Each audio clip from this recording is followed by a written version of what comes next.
The loss of Jake Morrison hit the Persistence Division hard, and soldiers who had trained with him felt the impact personally.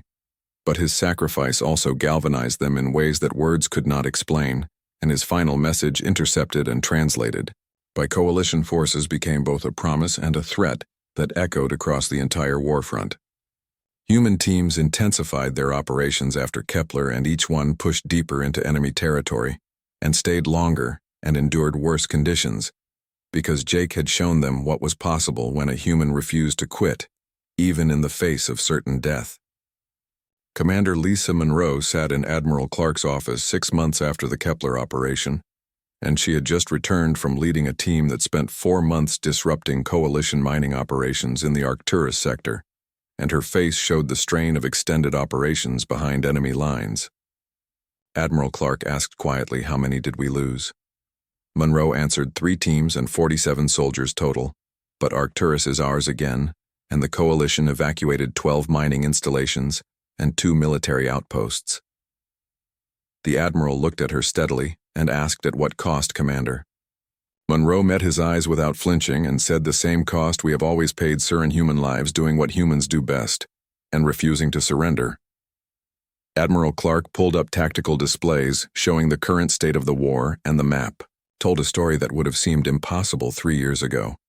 Because the coalition, with all its superior numbers and technology, was retreating on multiple fronts, and not because they were losing battles, but because they were losing the will to fight. The Admiral revealed something significant and said the Zenthari High Command has requested peace negotiations, and not surrender, and not even ceasefire, but peace talks, and they want to end the war.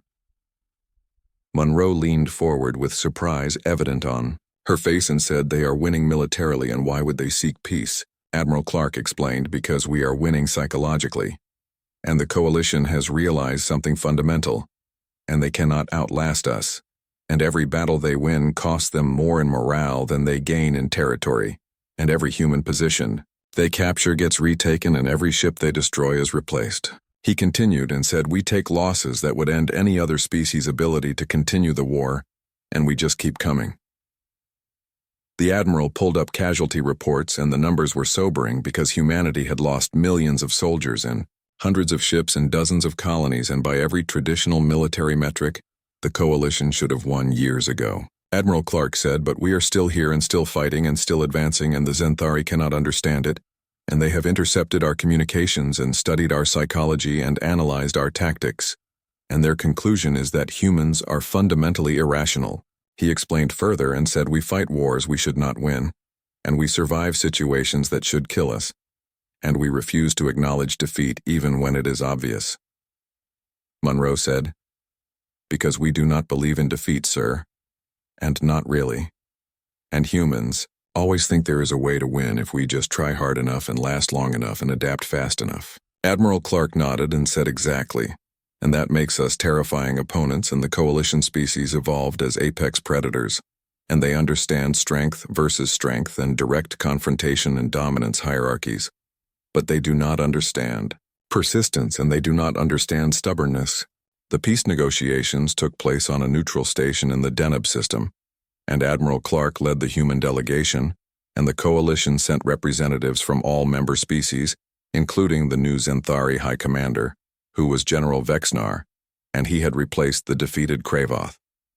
The first session was tense, and the coalition representatives carried themselves with rigid military bearing, and their various alien physiologies made the conference room feel crowded and intimidating.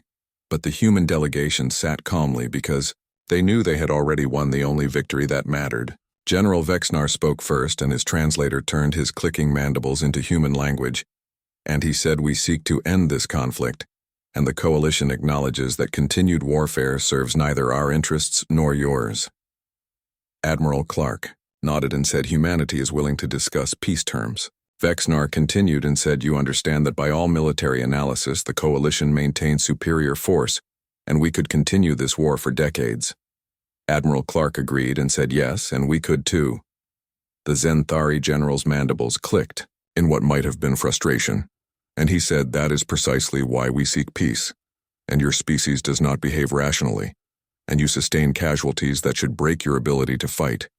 Yet you continue, and you lose battles, yet claim victory, and you should have surrendered years ago. Admiral Clark said simply, should have but did not, because humans do not think about war the way you do, General. The negotiations continued for weeks with both sides carefully discussing terms, and the coalition wanted assurances that humanity would not expand into their territory, and humanity wanted guarantees of independence and security for all human colonies. And both sides found common ground, slowly and painfully. During a private conversation, General Vexnar approached Admiral Clark, and the Zenthari was alone with his translator active, but his weapons deliberately absent, which was a sign of respect in Zenthari culture. Vexnar said, I studied the reports from the Eternal Dominion and about Private Morrison and the escaped prisoners, and General Kravoth believed he was facing defeated enemies, but he did not understand what he had captured. Admiral Clark said quietly, no, and he did not. The general continued and said in Zenthari, culture defeat means submission, and a warrior who loses accepts their loss and either dies honorably or serves their conqueror, but humans do not accept defeat, and you fight until you win, or until you physically cannot continue, and even then you plan to fight again later. Admiral Clark said, that is what it means to be human, General.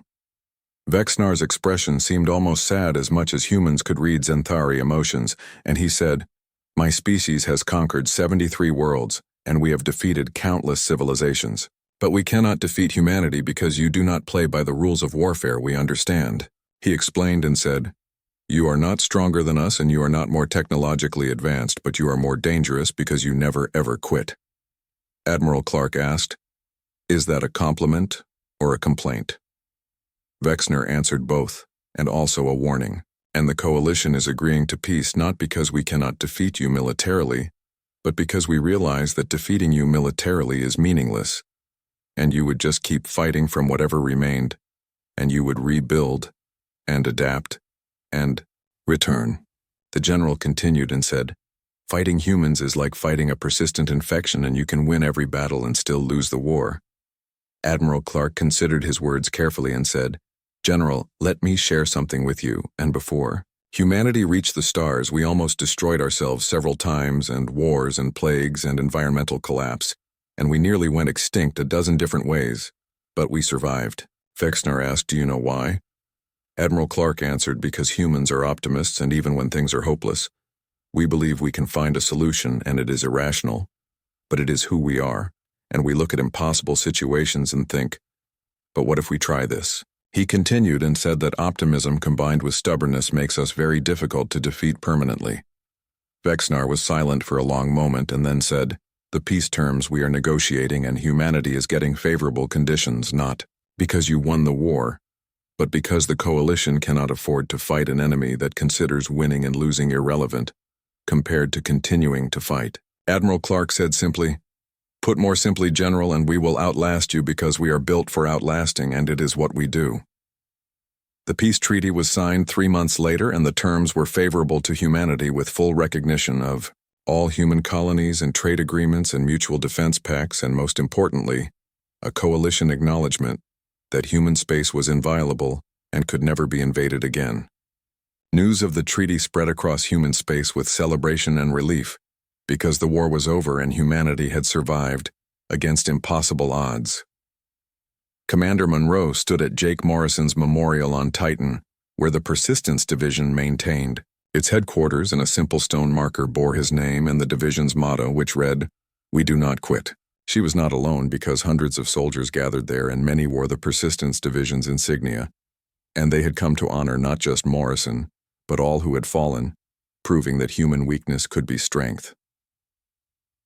Monroe said to the assembled crowd he never knew, and Morrison never knew that his actions would help end the war, and he just did what humans do when faced with impossible situations, and he kept trying, and kept fighting, and kept refusing to accept defeat. She looked across the faces of soldiers who had survived the war, and said the coalition sent us home because they realized something important, and they realized that you cannot defeat an enemy that does not believe in defeat, and you cannot outlast an enemy that specializes in outlasting, and you cannot break an enemy that is already broken but keeps moving anyway. Monroe continued and said humans are not the strongest species, and we are not the fastest or the toughest or the most advanced, but we are the 6 months after his recovery, Jake Morrison stood in a training facility on Titan, which was one of Saturn's moons, and the low gravity combined with the harsh environment made it an ideal location for the Persistence Division's unconventional training program.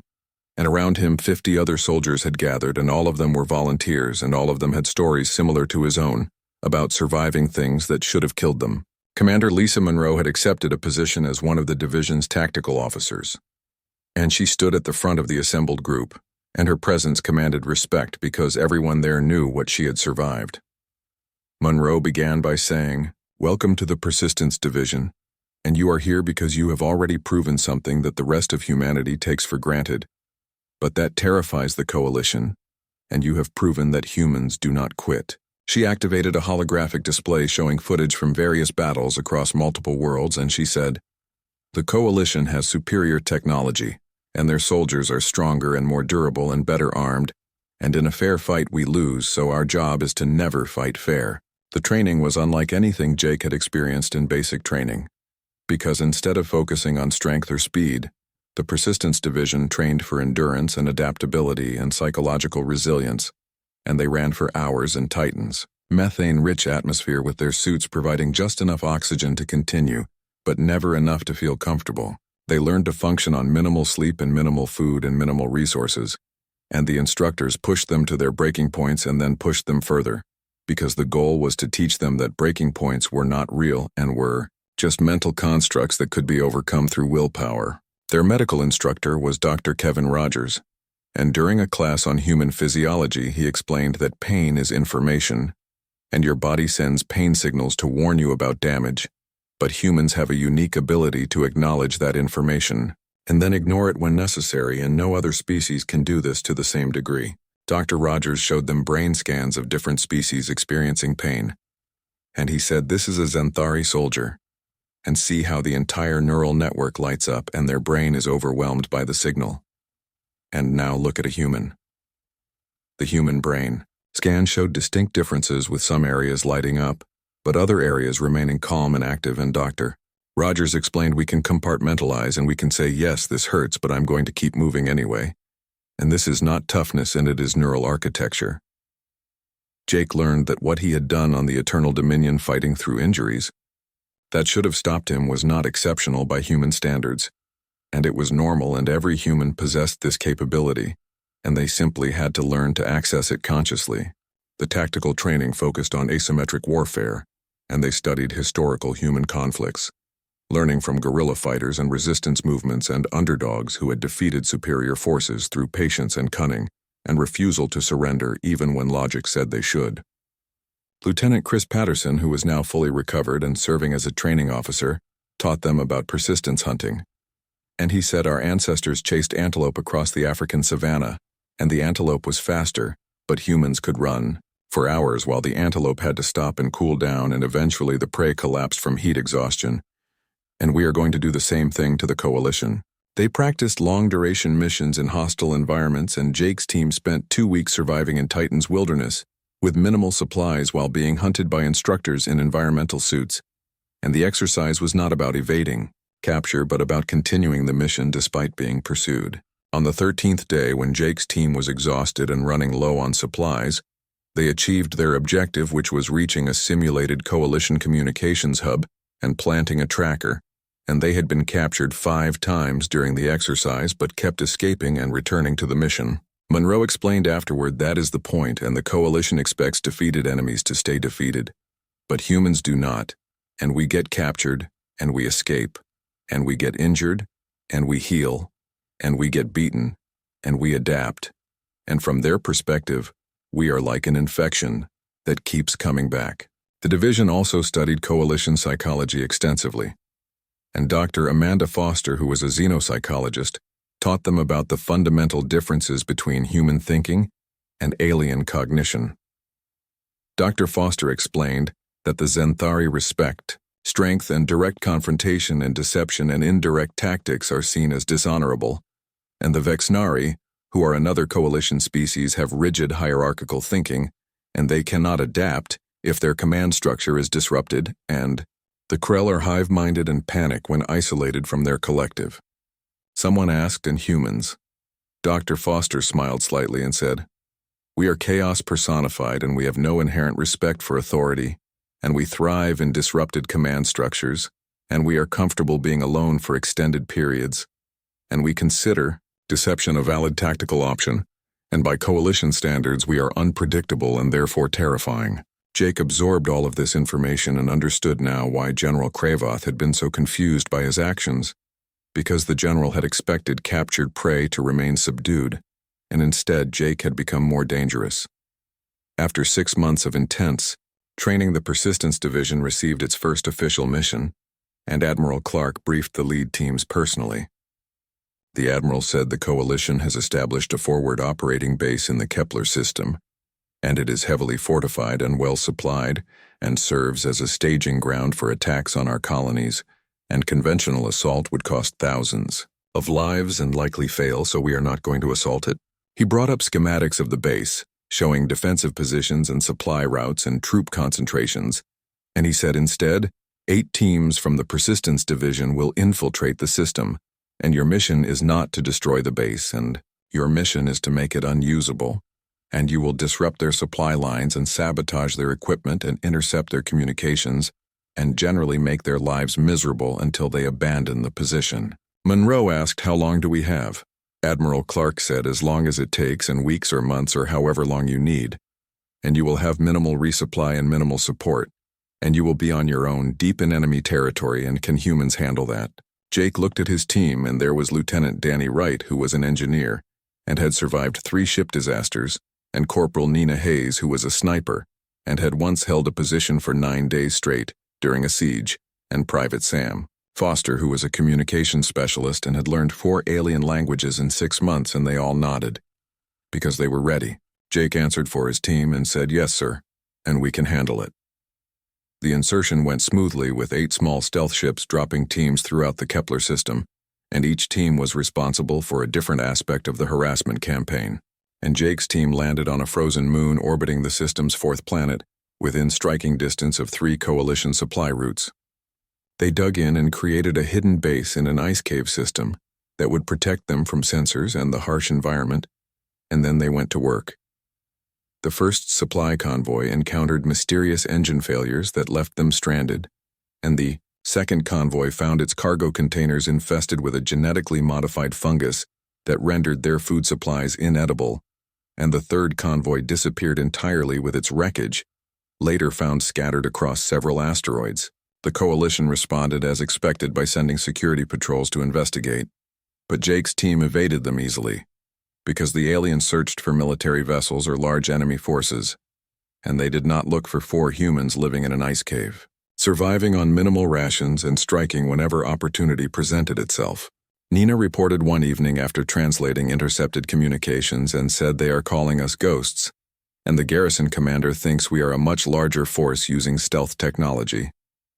Jake replied, "Good, and let them think that, because it makes them more cautious and less efficient." Week after week, the harassment continued, and the Coalition base received fewer supplies, and their equipment broke down more frequently, and their communications suffered mysterious interruptions, and personnel reported strange sightings that were never confirmed. The psychological impact was significant, because the garrison soldiers, who were primarily Zenthari and Vexnari, grew paranoid, and they increased patrols, which exhausted their troops, and they implemented stricter security, which slowed their operations, and they demanded more resources, which strained their supply lines further. Danny reported during a team meeting that this is working better than expected, and the base commander has requested evacuation of non-essential personnel, and they are voluntarily reducing their effectiveness. But success came with a price, and Jake's team had been in the field for 3 months living in brutal conditions with minimal rest, and they were down to emergency rations, and Nina had developed a persistent cough from the moon's thin atmosphere, and Sam was showing signs of psychological strain from the isolation. The Coalition was adapting too, and they brought in Krell trackers who were Hive. Jake Morrison woke 3 days later in the medical bay of the Earth Defense Force carrier called Defiant, and the first thing he noticed was white walls, and the second thing was the steady hum of medical equipment, and the third thing was that every single part of his body hurt with a deep ache that told him he was definitely still alive, because dead people probably did not hurt this much. A medical officer named Commander Helen Price stood beside his bed checking monitors, and when she saw his eyes open, she smiled and said, "Easy there, soldier. And you have 5 broken ribs and a fractured collarbone and internal bleeding that we stopped just in time and enough bruising to paint a portrait, and you should be dead." Jake's throat was raw and dry, but he managed to say sorry to disappoint. Helen laughed and said, "Trust me, nobody is disappointed, and you are a hero. Private Morrison, and you and the Wanderer crew are all over the news feeds, and the footage from the Eternal Dominion security system shows everything you did." Jake's memory started coming back in pieces like a puzzle being put together slowly. And he remembered the escape and the fighting and General Kravoth, and he asked the general. Helen said dead, and the Eternal Dominion was destroyed, and the Coalition fleet retreated from the Epsilon sector, and it is their first major withdrawal in 18 months. Over the next week, as Jake recovered, he learned the full impact of their escape, and the death of General Kravoth had sent shockwaves through the Zinthari military command, because he had been their most decorated warrior and responsible for conquering dozens of worlds, and his defeat at the hands of what he had called weak humans had shaken the Coalition's confidence in ways that went beyond simple military loss. Captain Monroe visited Jake regularly during his recovery, and she would sit beside his bed and talk about what was happening in the war. And during one visit, her expression was more serious than usual. She said, "I need to tell you something, Morrison, and the Admiralty has been analyzing the security footage from the Eternal Dominion, and they are seeing things that concern them." Jake was confused and said, "Concern them, and we escaped." Monroe leaned forward and said, "That is exactly the point, and you fought through injuries that should have incapacitated you, and you kept going when your body should have shut down, and the medical staff here says your brain was essentially overriding your body's safety mechanisms." Jake shrugged, which made him wince from the pain, and he said, "Adrenaline, I guess." Monroe shook her head and said, "More than that. And the xenobiologists have been studying human physiology compared to other species, and we have certain advantages that we took for granted, like pain tolerance and endurance and the ability to heal from catastrophic injuries, and our persistence hunting instincts." She continued and said, "Jake, do you know why humans evolved the ability to run marathons?" He answered, "To chase prey until it collapsed from exhaustion." Monroe nodded and said, "Exactly, and we are persistence hunters, and we are not the fastest or strongest, but we do not stop ever, and that terrifies the Coalition because most species do not work that way." Lieutenant Patterson joined their conversation, and he was limping slightly from his healing leg wound, and he said, "The Intelligence Division intercepted Coalition communications, and the Zenthari High Command is calling for an assessment of human capabilities, and they are realizing they made assumptions about us based on our appearance." Jake said slowly, "Wait, and are you saying they thought we were weaker than we are?" Monroe confirmed much weaker, and most Coalition species evolved on high-gravity worlds or as apex predators, and they look at us and see prey animals with soft skin, and no claws and no armor and relatively weak bite force, and by their standards we should not even be capable of space travel. Patterson pulled up a holographic display showing battle statistics, and he said, "Look at the casualty ratios, and in every engagement, the Coalition forces inflict more casualties on us than we do on them, but they retreat and they withdraw, because humans keep coming and we take losses that would break any other species, and we keep fighting." Jake thought about his experience during the escape and said, "General Kravoth laughed at me and he called me weak." Monroe said gently, "He was right by Zenthari standards, and you are weak, and all of us are, and any single Zenthari soldier could overpower any single human in direct combat, but war is not about individual combat, and it is about strategy and logistics and morale and adaptation, and humans excel at all of those." Over the following weeks, Jake underwent extensive debriefing, and military intelligence wanted to know everything about his captivity, and the Zenthari ship's layout and their command structure, and most importantly, what General Kravoth had said and done. Admiral George Clark, who commanded the Third Fleet, personally interviewed Jake, and the admiral was a weathered veteran, with a face lined from stress and countless difficult decisions. The admiral said, "Private Morrison, I am going to be frank with you, and your escape from the Eternal Dominion has given us intelligence that is changing our understanding of this war, and the Coalition has been fighting us like we are another species of apex predators, and they use overwhelming force and expect quick victories and withdraw when resistance exceeds projections," Jake said. "But we are not apex predators, sir." Admiral Clark agreed and said, "No, and we are endurance hunters and pack hunters and tool users, and we win through persistence and cooperation and innovation, and the Coalition literally cannot understand this, because their psychology does not work that way. The Admiral brought up a star map showing the current war front with colored zones indicating territory controlled by each side, and he said every species the Coalition has conquered fell within months, and they have been fighting us for 3 years, and we have not only survived but pushed them back in several sectors. And do you know why? Jake shook his head. Admiral Clark said, because we do not know when to quit, and it is not even a conscious choice. And it is built into our species, and humans once hunted mammoths by throwing sticks at them and following them for days until they collapsed from exhaustion, and we crossed oceans on wooden rafts because we were curious what was on the other side. And we went to the moon because it was there. The Admiral continued and said the Coalition sees this and thinks we are insane. Jake said quietly, maybe we are, sir. Admiral Clark laughed and said maybe, but it is a useful kind of insanity, and Private Morrison, how would you like to help us win this war? Jake had expected to return to his unit and continue as a regular soldier, but the Admiral had other plans, and the military was forming a new special operations unit designed to exploit humanity's unique advantages. The Admiral explained, we are calling it the Persistence Division, and small teams doing deep penetration missions and long-duration operations behind enemy lines, and the kind of missions that would be suicide for any other species, but that humans are uniquely qualified to attempt. Jake said you want me to volunteer. Admiral Clark said I want you to lead a team, and you have already proven you can survive impossible situations, and you understand how the Coalition thinks and how they fight, and you have something else that cannot be taught. Jake asked, what is that, sir? The Admiral said, you do not quit, and I have read your file. Morrison, and before the war you ran ultra-marathons across some of the harshest terrain in the colonies, and you competed in 100-mile races through deserts, where the temperature hit 50 degrees, and you once finished a race with a broken ankle, because you decided finishing was more important than the pain. Jake had not realized his athletic history was in his military file, and he said that was different, sir. And that was just running.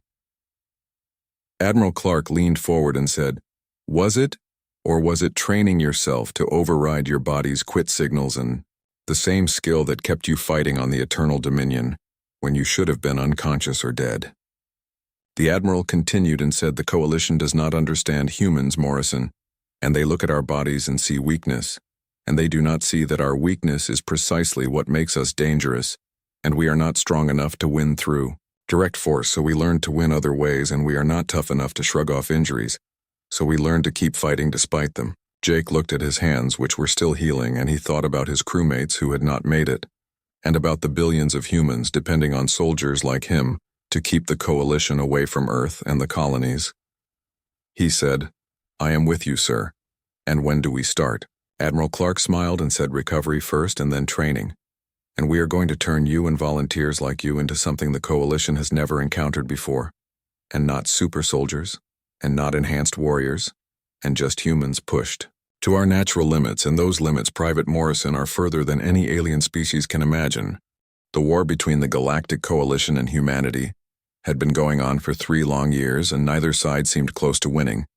But the aliens had more ships, and more soldiers, and better technology, so most people thought humans would lose, eventually, and that made every battle feel desperate and important because losing meant extinction for the entire human race, across all the colonies and planets they had settled over the past 2 centuries. The small human scout ship called Wanderer was traveling through the Epsilon sector when the Coalition battle cruiser appeared on their sensors, and Captain Lisa Monroe knew immediately they were in serious trouble because their weapons were damaged from a previous fight, and running would be pointless since the alien ship was 3 times faster and 100 times more powerful. So she made the only choice that would keep her crew alive and ordered them to surrender without firing a single shot. The Xanthari soldiers who boarded the Wanderer were massive creatures that stood nearly 3 meters tall with 4 arms and thick armor-like skin that looked like it could stop bullets without even trying, and they moved through the human ship like they owned it already, and herded the 12 crew members into the cargo bay where they waited to be transferred to the alien vessel, and none of the humans spoke, because they all knew what capture meant, and it was not good. General Kravoth stood in the detention bay of his ship called Eternal Dominion, and watched as the human prisoners were brought before him, one by one, and he had fought in hundreds of battles across dozens of worlds, and conquered 17 different species during his long military career. So he knew what defeated enemies looked like, and these humans looked particularly pathetic with their soft pink skin and weak bodies and small size compared to the mighty Zenthari warriors. The general's mandibles clicked together in a way that meant he was amused, and his translator device turned his words into human language, so the prisoners could understand when he spoke, and his voice was deep and rumbling like thunder in a metal cave, and he said, "This is what the council fears, and look at them with soft skin and weak frames and no natural armor or weapons at all." Among the prisoners stood a young human soldier who looked even more fragile than the others, and his name was Jake Morrison, and he was barely 22 Earth years old and looked exhausted and hungry like he had not eaten properly in weeks, and his uniform hung loosely on his thin frame and dark circles shadowed his eyes, making him look like someone who had been sick for a long time. Jake had joined the Earth Defense Force only 8 months ago, when his farming colony on New Terra was attacked by Coalition scouts, and he watched his home burn and his neighbors die, and he decided right then that he would do whatever it took to stop the aliens from doing that to anyone else ever again. But now he stood as a prisoner and wondered if he had made the right choice. General Kravoth approached Jake slowly and deliberately because he wanted to make a point to his officers about how weak humans were, and he towered over the young soldier, casting a shadow that covered Jake completely, and his 4 arms crossed, in a gesture that showed both authority and contempt as he looked down at the human like someone might look at an insect. The general asked, "How many battles have you fought, human?"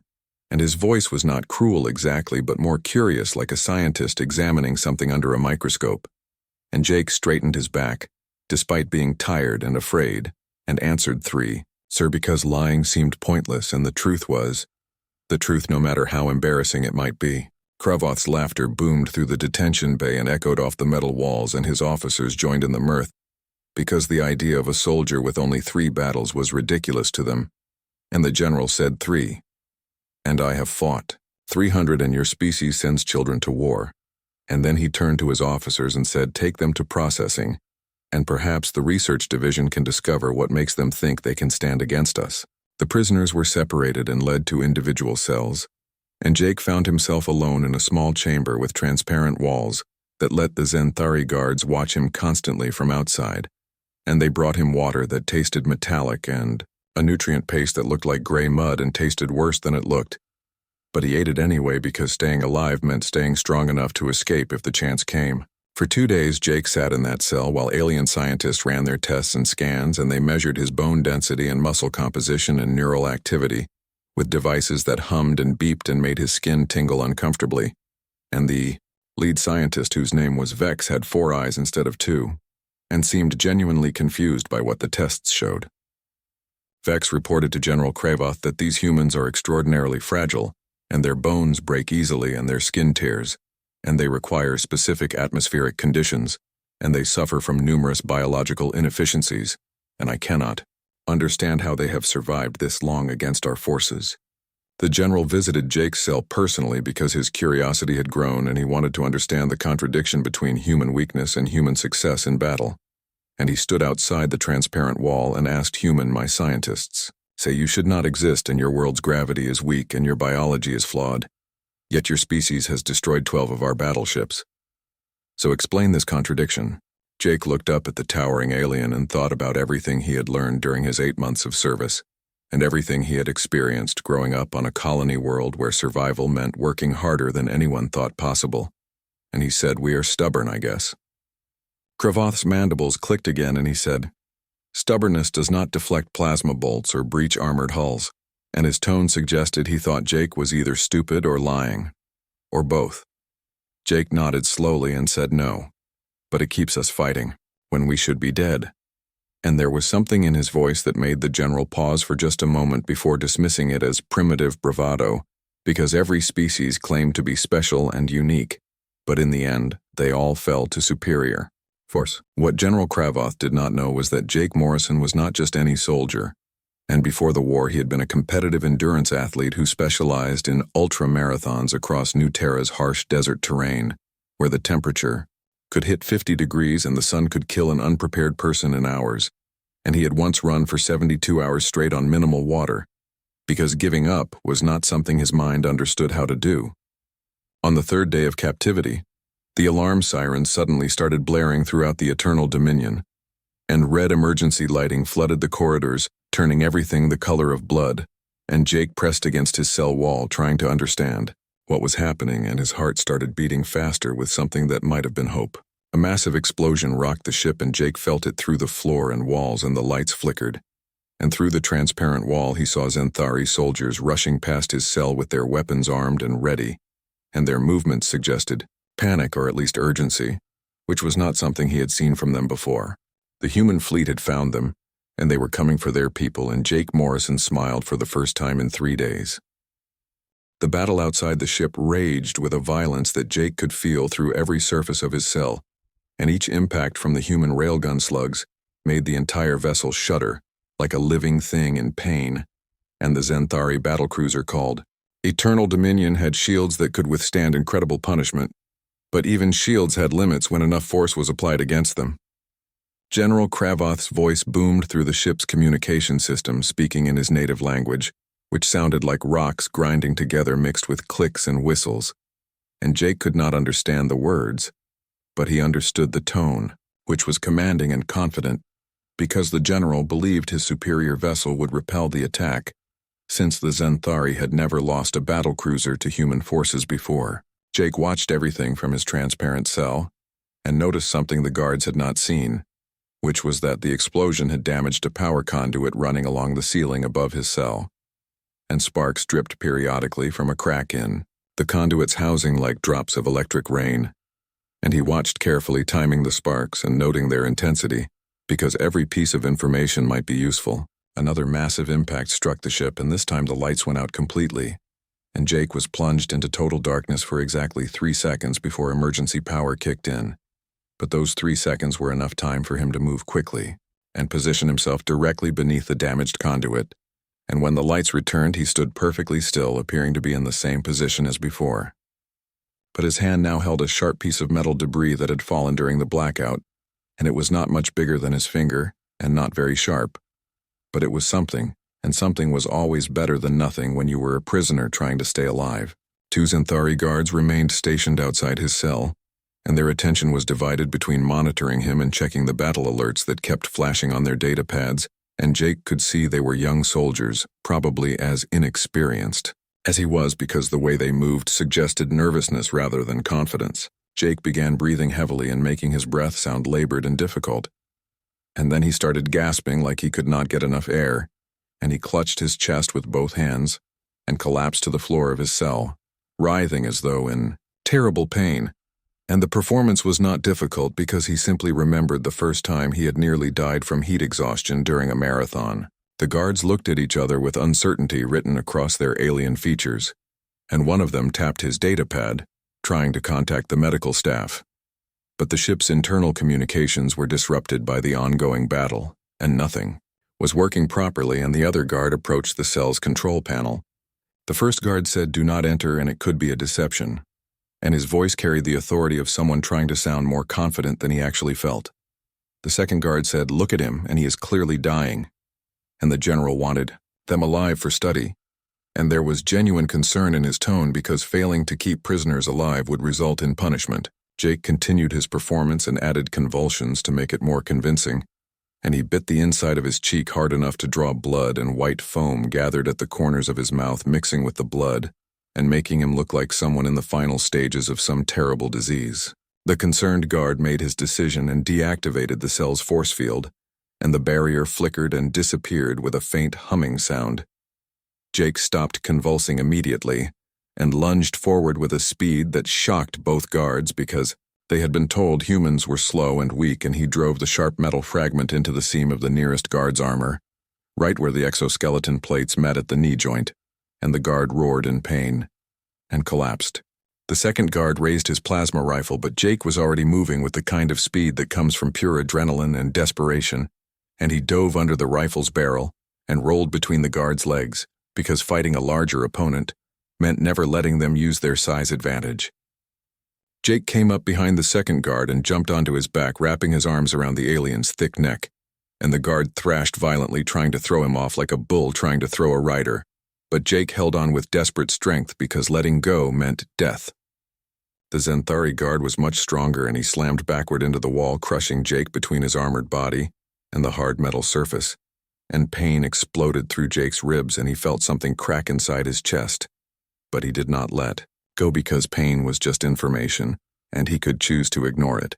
Jake adjusted his grip and found the soft spot beneath the guard's mandibles where the translator device was implanted, and he drove his thumbs into that spot with all his remaining strength, and the guard made a gurgling, choking sound and dropped to his knees, and Jake released him and grabbed the fallen plasma rifle. The other prisoners had heard the commotion, and their faces pressed against their cell walls with expressions mixing hope and fear. And Captain Lisa Monroe stood in the nearest cell and shouted, "Morrison, get us out!" And her voice carried the command authority of someone used to being obeyed. Jake limped to the control panel and blood ran from his nose and mouth where he had bitten himself, and his hands shook as he tried to decipher the alien controls, because the Zenthari writing looked like geometric shapes that meant nothing to him, but the interface used colors that suggested function. He pressed several controls that glowed green, because green usually meant active or go in most systems, and half the cells deactivated with a hissing sound. And he tried more combinations, pressing buttons randomly, and hoping for the best, and the remaining cells opened and 11 prisoners emerged looking battered but alive. Captain Monroe immediately took charge because that was what captains did, and she said, "Weapons, and we need weapons now," and her tone left no room for discussion or debate.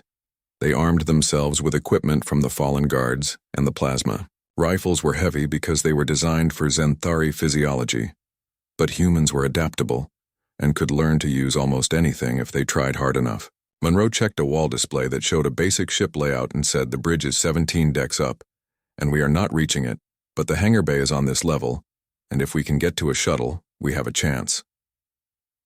Lieutenant Chris Patterson, who had been the Wanderer's pilot, said grimly, "The entire Zenthari security force will be between us and that hangar."